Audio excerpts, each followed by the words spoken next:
जय श्री कृष्णा, राधे राधे सभी को। कैसे हैं आप सभी लोग। आज हमारा डे 23 यानी 23वां दिन। हम अपने श्रीमद् भगवद गीता यथाश्रूप को आगे पढ़ना प्रारंभ करते हैं। आज हम पढ़ेंगे अपना अध्याय 10। तो चलिए हम अपने यहाँ से शुरू करते हैं। इसमें हमारे श्री भगवान ने हमको क्या उपदेश दिए हैं। श्री भगवान का ऐश्वर्य, अध्याय 10 का ये नाम है। श्री भगवान ने कहा है, हे महाबाहु अर्जुन, और आगे सुनो। चूँकि तुम मेरे प्रिय सखा, अतः मैं तुम्हारे लाभ के लिए ऐसा ज्ञान प्रदान करूँगा जो अभी तक मेरे द्वारा बताए गए ज्ञान का श्रेष्ठ होगा। पराशर मुनि ने भगवान शब्द की व्याख्या इस प्रकार की है कि जो पूर्ण रूप से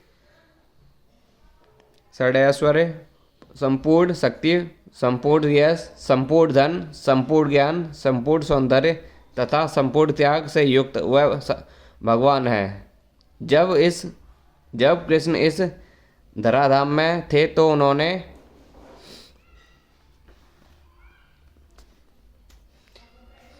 छयों ऐश्वर्यों का प्रदर्शन किया था। फलत परामर्श जैसे मुनियों ने कृष्ण को भगवान रूप में स्वीकार किया है। अब अर्जुन कृष्ण अपने ऐश्वर्य तथा कार्य को और भी ज्ञान प्रदान कर रहे हैं। इसके पूर्व 7वें अध्याय में प्रारंभ करके वे अपनी शक्तियां तथा उनके कार्य करने के विषय में बता चुके हैं। अतः इस अध्याय में वे अपने ऐश्वर्य का वर्णन कर रहे हैं।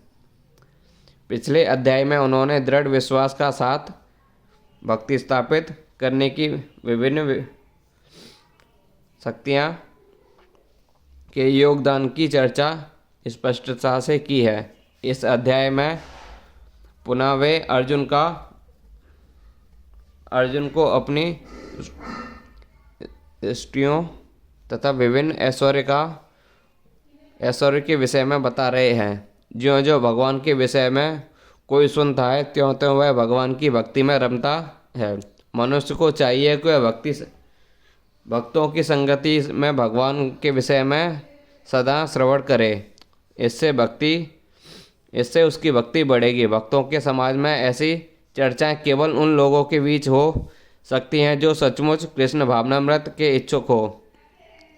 ऐसी चर्चाओं में अन्य लोग भाग नहीं ले सकते। भगवान अर्जुन से स्पष्ट शब्दों में कहते हैं कि चूंकि तुम मुझे अत्यंत प्रिय हो, अतः मैं तुम्हारे लाभ के लिए ऐसी बातें कर रहा हूँ।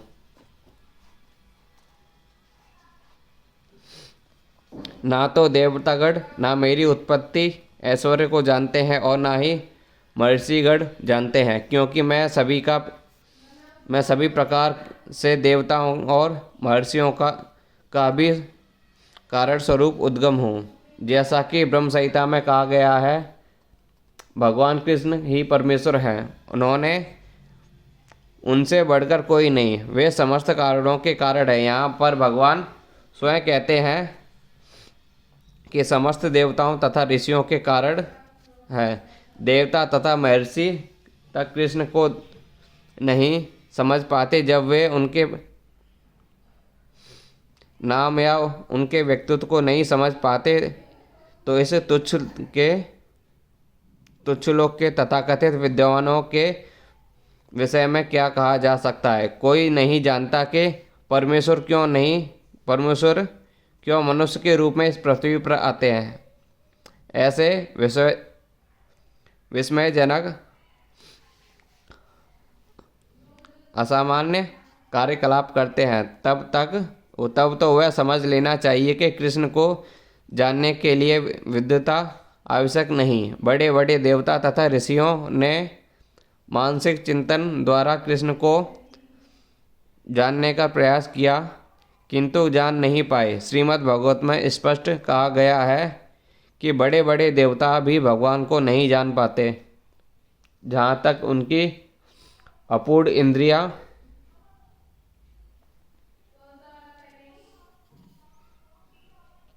पहुँच पाती हैं, वहीं तक वे सोच पाते हैं और निर्विशवाद के ऐसे विपरीत निष्कर्ष को प्राप्त होते हैं जो प्रकृति के तीनों गुणों द्वारा व्यक्त नहीं होता, या वे मन चिंतन द्वारा कुछ कल्पना करते हैं, किंतु इस तरह के मूर्खतापूर्ण चिंतन से कृष्ण को नहीं समझा जा सकता।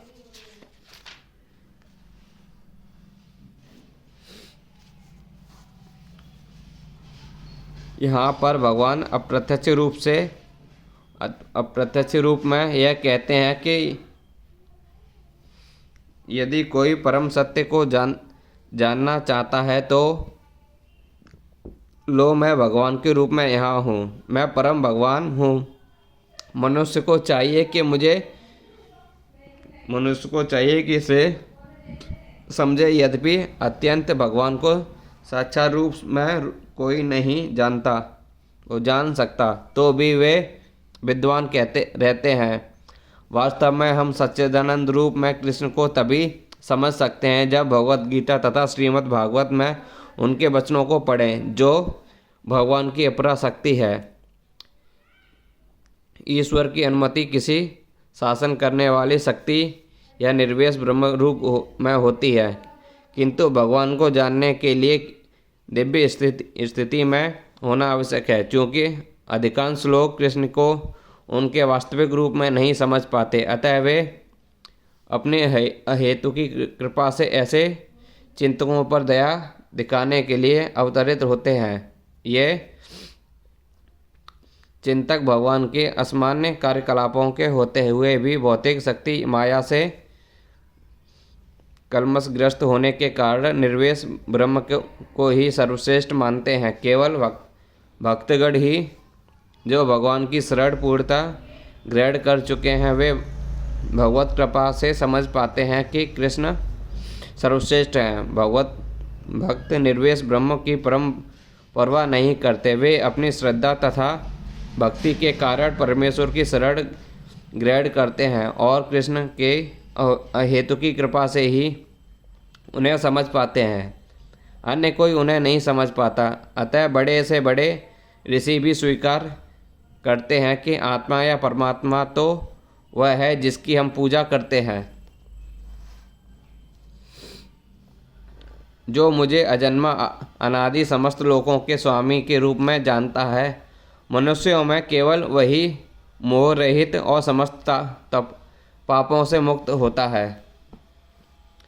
जैसा कि 7वें अध्याय में कहा गया है, जो लोग आत्म साक्षात्कार के पद पर उठने के लिए प्रयत्नशील होते हैं, वे सामान्य व्यक्ति नहीं हैं। वे उन करोड़ों सामान्य व्यक्तियों से श्रेष्ठ हैं जिन्होंने आत्म साक्षात्कार का ज्ञान नहीं होता, किंतु जो वास्तव में अपनी आत्माधिक स्थिति को समझने के लिए प्रयत्नशील होते हैं।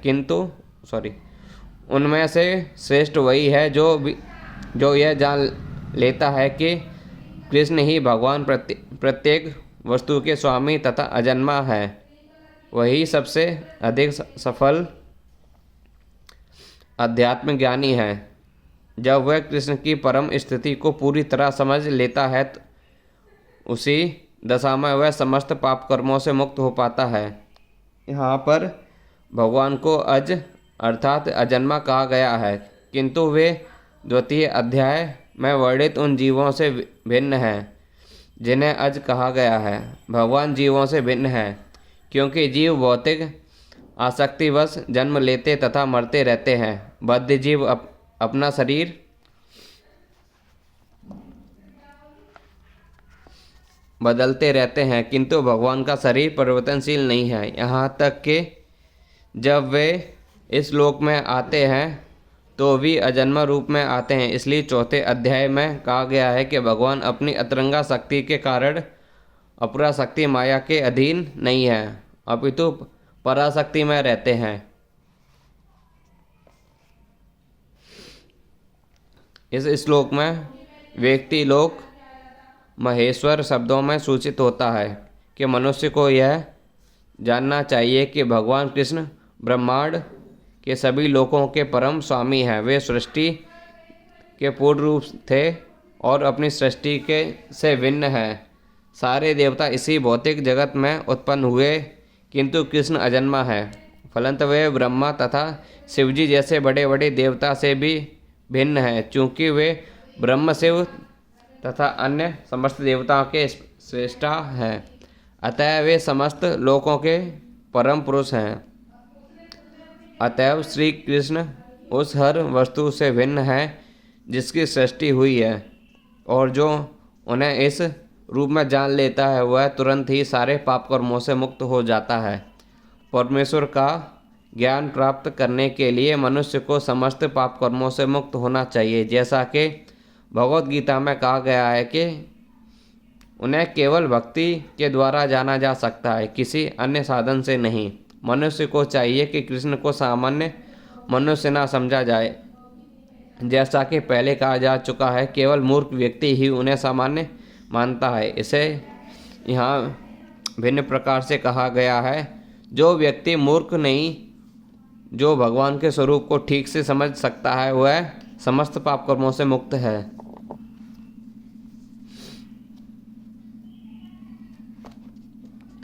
यदि कृष्ण देव की पुत्र रूप में विख्यात हैं तो फिर भी अजन्मा कैसे हो सकते हैं? इस व्याख्या श्रीमद् भगवत में भी की गई है। जब वे देवकी तथा वासुदेव के समक्ष प्रकट हुए तो वे सामान्य शिशु की तरह नहीं जन्मे। वे अपने आदि रूप में प्रकट हुए और फिर एक सामान्य शिशु में परिवर्तित हो गए।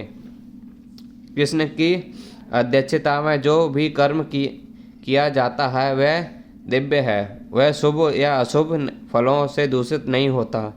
इस जगत में शुभ या अशुभ वस्तुओं का बोध बहुत कुछ मनोधर्म है, क्योंकि इस भौतिक जगत में कुछ शुभ अशुभ, कुछ शुभ नहीं है। प्रत्येक वस्तु अशुभ है, क्योंकि प्रत्येक स्वयं ही अशुभ है। हम इसे शुभ मानने की कल्पना मात्र करते हैं। वास्तविक मंगल तो पूर्ण भक्ति है और सेवा भाव से युक्त कृष्ण भावनामृत पर ही निर्भर करता है।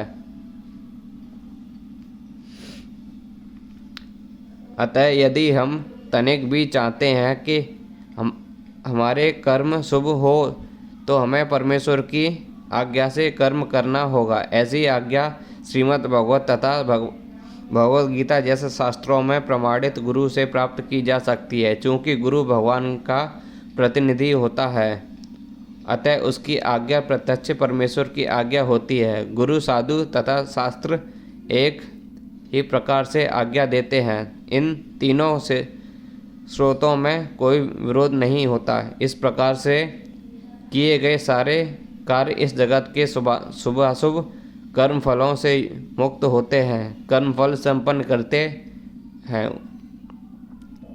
करते हुए भक्त के दिव्य मनोवृत्ति वैराग्य की होती है, जिसे संन्यास कहते हैं। जैसा कि भगवद गीता के 6 अध्याय में प्रथम श्लोक में कहा गया है कि जो भगवान का आदेश मानकर कोई कर्तव्य करता है और जो अपने कर्म फलों की शरण ग्रहण नहीं करता,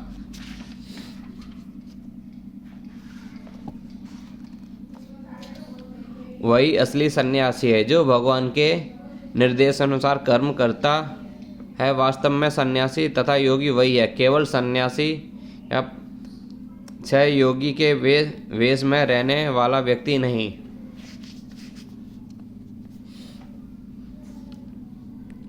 बुद्धि, ज्ञान, संयम तथा मोह से मुक्ति,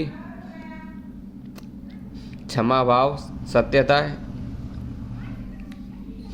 इंद्रिय निग्रह, मन निग्रह तथा सुख तथा दुख, जन्म तथा मृत्यु, भय, अभय, अहिंसा, समता, सृष्टि, तप, दान, यश तथा अपयश, जीवों के ये विविध गुण मेरे ही द्वारा उत्पन्न है। जीवों के अच्छे या बुरे गुण कृष्ण द्वारा उत्पन्न है और यहाँ पर उनकी वर्णन किया गया है। बुद्धि का अर्थ है निर्चीर विवेक करने वाले शक्ति और ज्ञान का अर्थ है आत्मा तथा पदार्थ का जान लेना। विद्यालय की शिक्षा से प्राप्त सामान्य ज्ञान मात्र पदार्थ से संबंधित होता है। यहाँ इसे ज्ञान नहीं स्वीकार किया गया। ज्ञान का अर्थ है आत्मा तथा भौतिक पदार्थ के अंतर जानना। आधुनिक शिक्षा में आत्मा के विषय में कोई नहीं दिया जाता, केवल भौतिक तत्वों तथा शारीरिक आवश्यकताओं पर ध्यान दिया जाता है। फलस्वरूप शैक्षिक ज्ञान पूर्ण नहीं। असमोह अर्थात संयस तथा मोह से मुक्ति तभी प्राप्त हो सकती है जब मनुष्य झिझकता नहीं और दिव्य दर्शन को समझता है। वह धीरे धीरे निश्चित रूप से मोह से मुक्त हो जाता है। हर बात को सतर्कता पूर्व ग्रहण करना चाहिए और आंख मूंदकर कुछ भी स्वीकार नहीं करना चाहिए। क्षमा का अभ्यास करना चाहिए। मनुष्य को सहिष्णु होना चाहिए और दूसरों के छोटे छोटे अपराध क्षमा कर देने चाहिए। सत्यम का अर्थ है कि तथा तथ्यों को सही रूप से अन्यों के लाभ के लिए प्रस्तुत किया जाना जाए। तथ्यों का तोड़ना मरोड़ना नहीं चाहिए। सामाजिक प्रथा के अनुसार कहा गया जाता है कि वह सत्य बोलना चाहिए जो अन्यों को प्रिय लगे, किंतु यह सत्य नहीं है।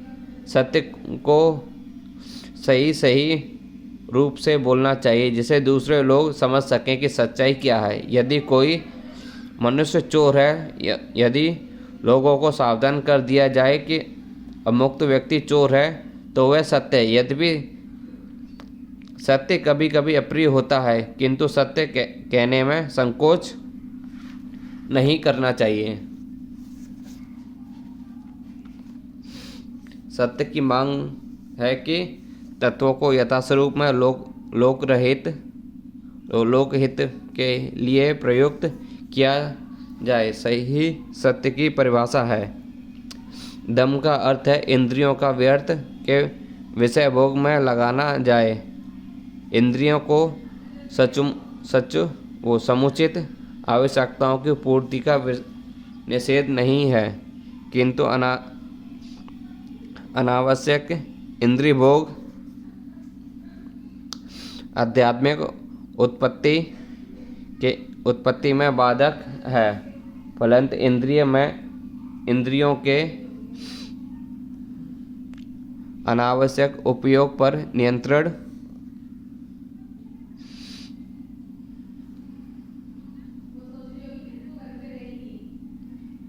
रखना चाहिए। इस प्रकार मन पर भी अनावश्यक विचारों के विरुद्ध संयम रखना चाहिए। इसे सम कहते हैं।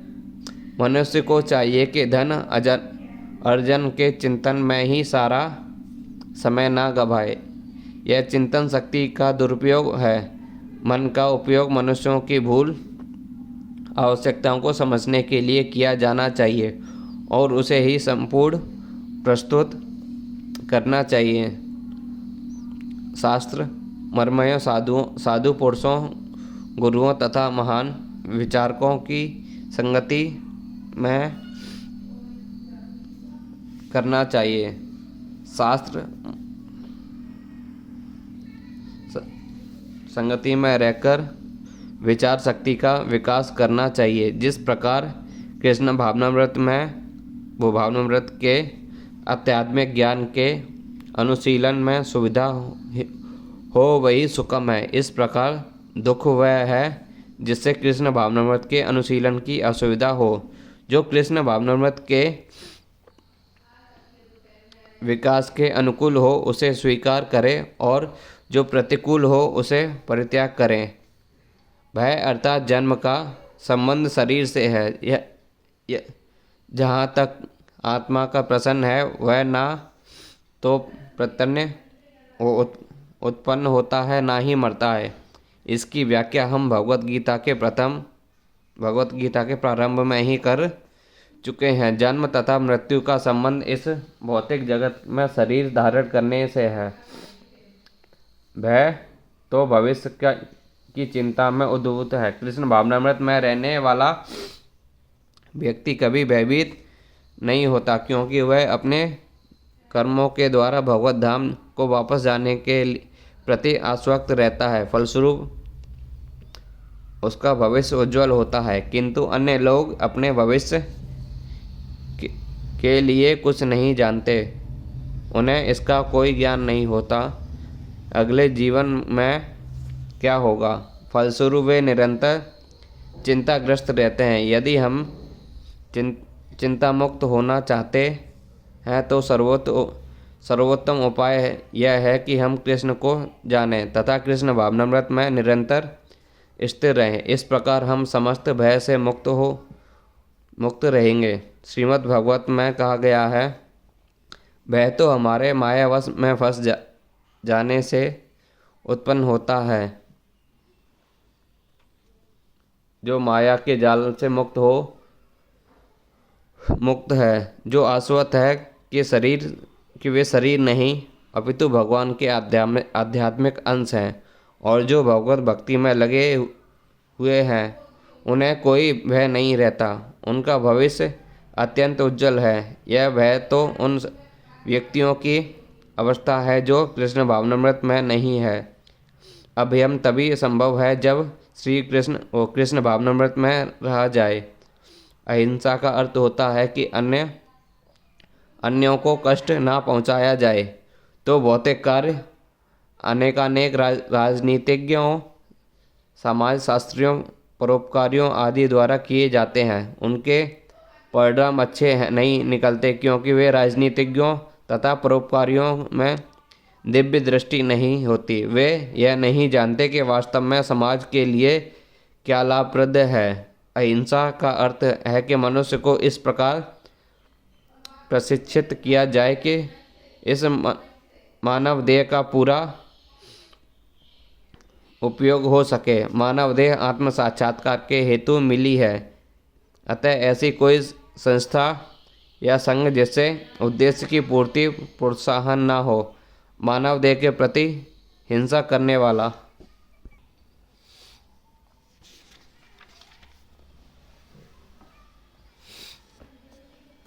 है, जिससे मनुष्यों की भावी आध्यात्मिक सुख में वृद्धि हो, वही अहिंसा है। समता से रोग द्वेष से मुक्ति होती है। ना तो आध्यात्मिक राग अच्छा होता है और ना ही आध्यात्मिक द्वेष ही। इस भौतिक जगत में राग द्वेष ही से रहित होकर स्वीकार करना चाहिए। जो कुछ कृष्ण भावनामृत को संपन्न करने में अनुकूल हो उसे ग्रहण करे और जो प्रतिकूल हो उसका त्याग कर दे। यही समता है। कृष्ण भावनामृत में युक्त व्यक्ति को ना तो कुछ ग्रहण करना होता है ना ही त्याग करना होता है। उसे तो कृष्ण भावनामृत संपन्न करने की उसकी उपयोगिता से प्रयोजन रहता है। दृष्टि का अर्थ है कि मनुष्य को चाहिए कि अनावश्यक कार्य करके अधिकाधिक वस्तुएं एकत्र करने के लिए उत्सुक ना रहे। उसे तो ईश्वर की कृपा से जो प्राप्त हो जाए उसी से प्रसन्न रहना चाहिए कि वही तुष्टि है। तपस्या का अर्थ है कि तपस के अंतर्गत वेदों में वर्णित उनके विधि विधानों का पालन करना होता है। यथा प्रातःकाल उठना और स्नान करना। कभी कभी प्रातःकाल उठना अति कष्टकारक होता है, किंतु इस प्रकार स्वेच्छा से जो भी कष्ट सह जाते हैं वे तपस्या कहलाते हैं। इस प्रकार मास के कुछ विशेष दिनों में उपवास रखने का विधान है। हो सकता है कि इन उपवासों को करने की इच्छा ना हो, किंतु कृष्ण भावनामृत के विज्ञान के प्रगति करने के संकल्प के कारण उसे ऐसे शारीरिक कष्ट होते हैं, किंतु उसे व्यर्थ ही अवस्था वैदिक आदेशों के प्रतिकूल उपवास करने की आवश्यकता नहीं है, किंतु उसे किसी राजनीतिक उद्देश्यों के उपवास नहीं करना चाहिए। भगवत गीता में इसे तामसी उपवास कहा गया है तथा किसी भी ऐसे कार्य से जो तमोगुण या रजोगुण में किया जाता है आध्यात्मिक उन्नति नहीं होती, किंतु सतोगुण में रहकर जो भी कार्य किया जाता है वह समुन्नत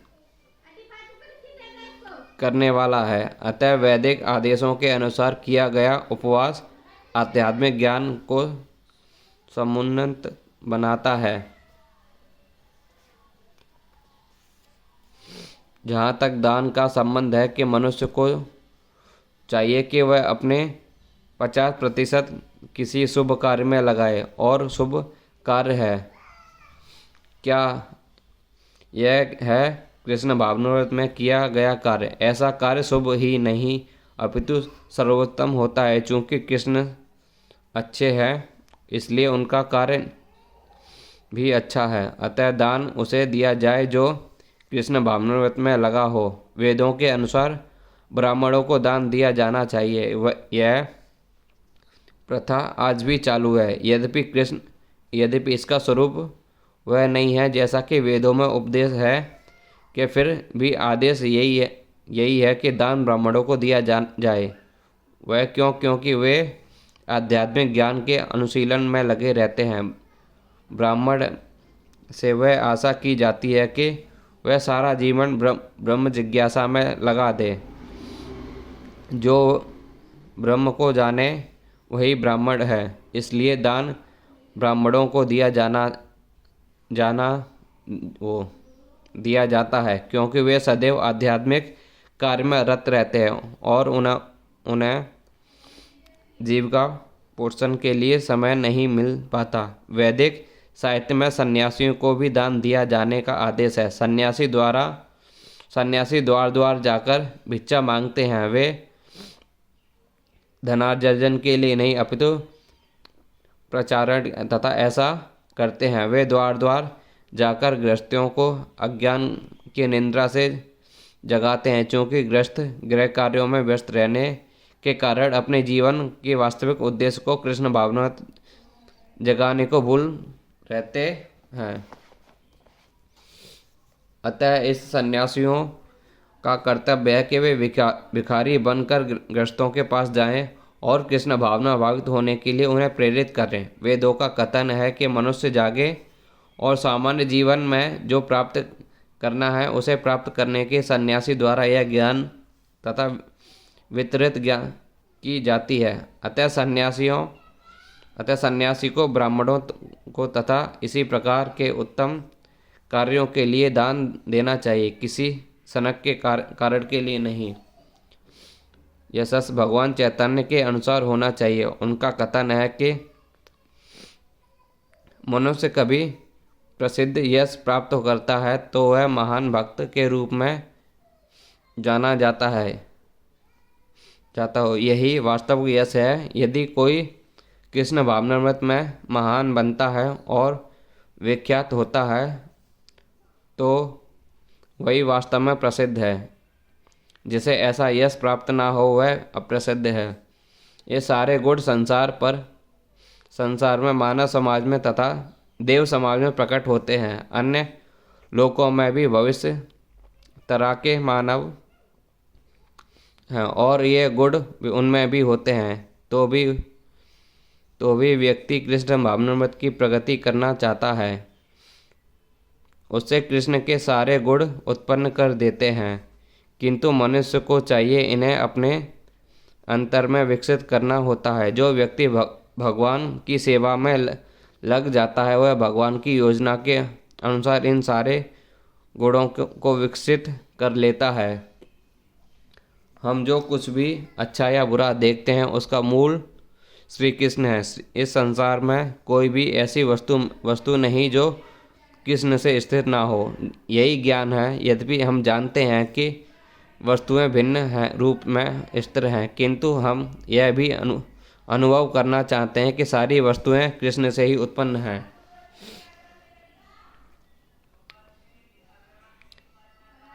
सत्व विसर्गण तथा उनसे भी पूर्व 4 अन्य महर्षि एवं सारे मानव जाति के पूर्वजों सब मेरे मन में उत्पन्न है और विभिन्न लोकों में निवास करने वाले सारे जीव उनसे अवतरित होते हैं।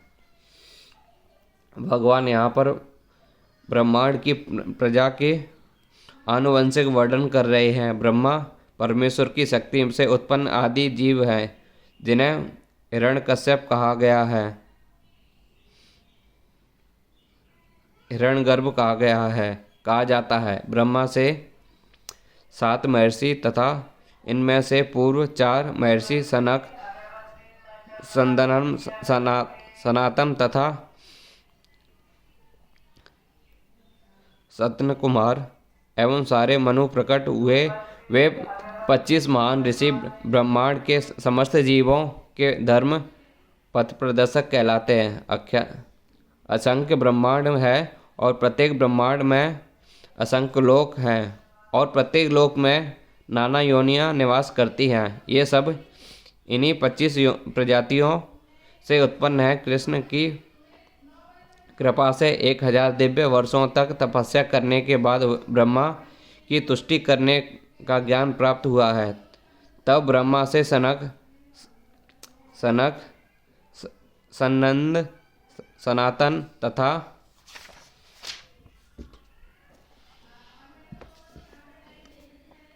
सनकादिक कुमार उत्पन्न हुए।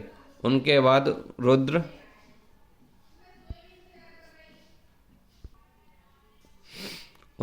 रुद्र तथा सरपति, और इस प्रकार फिर भी भगवान की शक्ति से सभी ब्राह्मणों तथा क्षत्रियों का जन्म हुआ।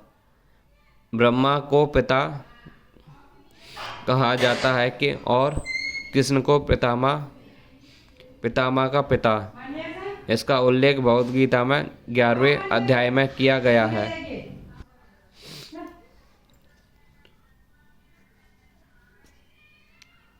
जो मेरे इस ऐश्वर्य तथा योग से पूर्णतः आश्वस्त है वह मेरी अनन्य भक्ति में तत्पर होता है, इससे तनिक भी संदेह नहीं। आध्यात्मिक सिद्धि की चरम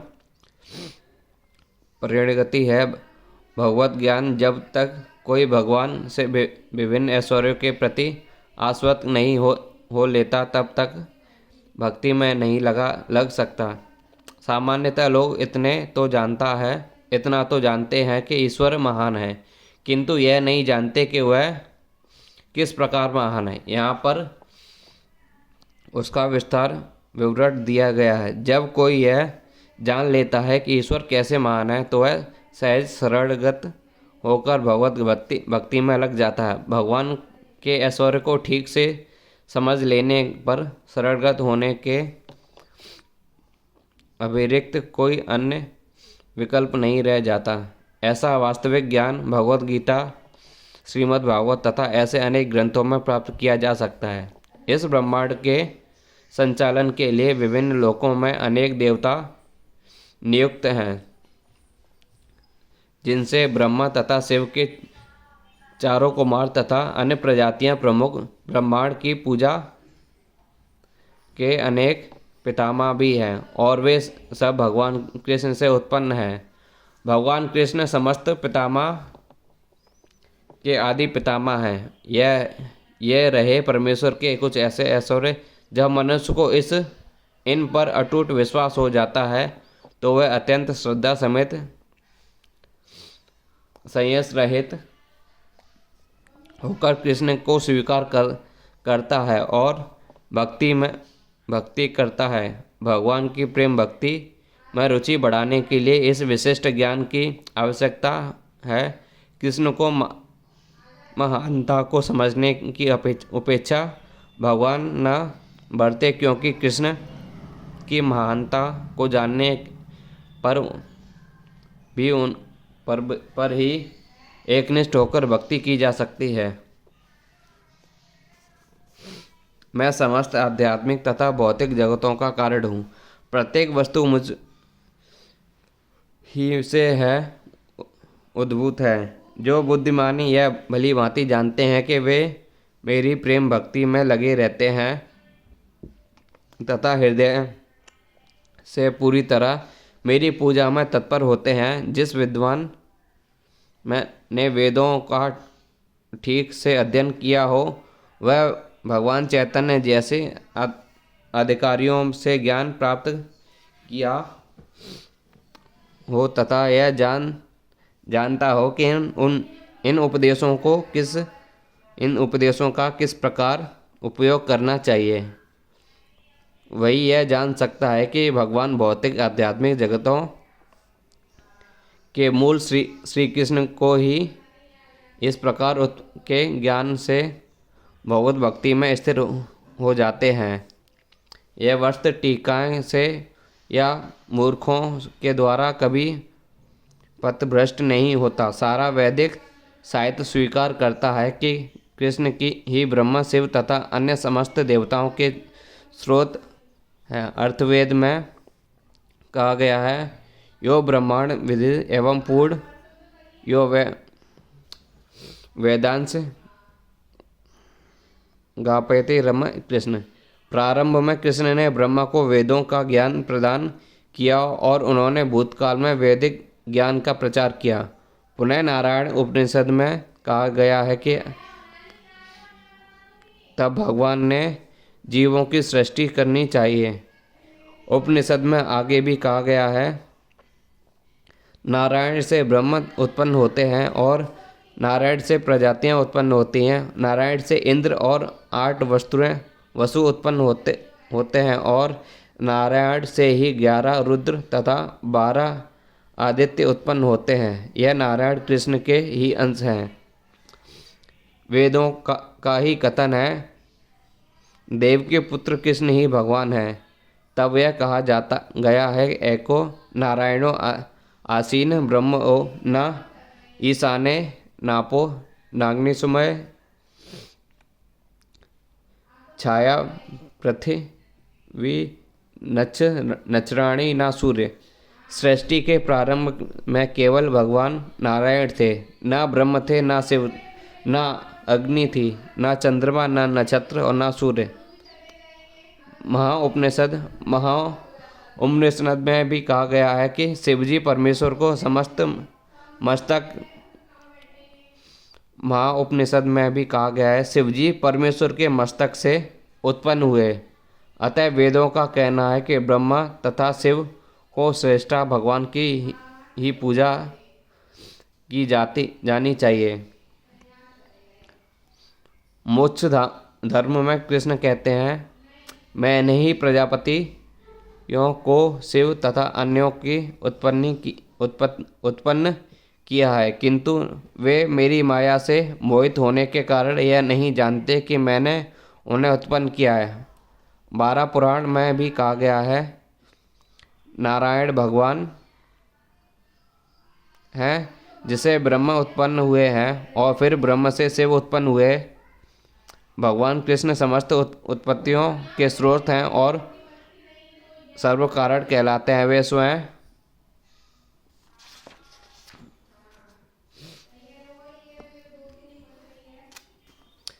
स्वयं कहते हैं, चूंकि सारी वस्तुएं मुझसे उत्पन्न हैं, अतः वे सबों का मूल कारण है। सारी वस्तुएं मेरे अधीन हैं, मेरे ऊपर कोई भी नहीं। कृष्ण से बढ़कर कोई परम नियंता नहीं है। जो व्यक्ति प्रामाणिक गुरु से वैदिक साहित्य इस प्रकार कृष्ण को जान लेता है, वह अपनी सारी शक्ति कृष्ण भावनामृत में लगाता है और सचमुच विद्वान पुरुष बन जाता है। उनकी तुलना में अन्य सारे लोग जो कृष्ण को ठीक से नहीं जानते मात्र मूर्ख सिद्ध होते हैं। केवल मूर्ख ही कृष्ण को सामान्य व्यक्ति समझेगा।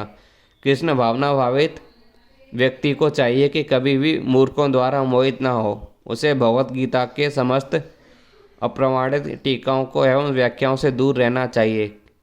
दृढ़तापूर्वक कृष्ण भावनामृत में अग्रसर नहीं होना चाहिए। हरे कृष्णा कृष्णा कृष्णा हरे हरे, हरे राम राम राम हरे हरे। तो चलिए प्रभु जी, इससे आगे का हम अपना कल से प्रारंभ करेंगे। जय श्री कृष्णा, राधे राधे सभी को।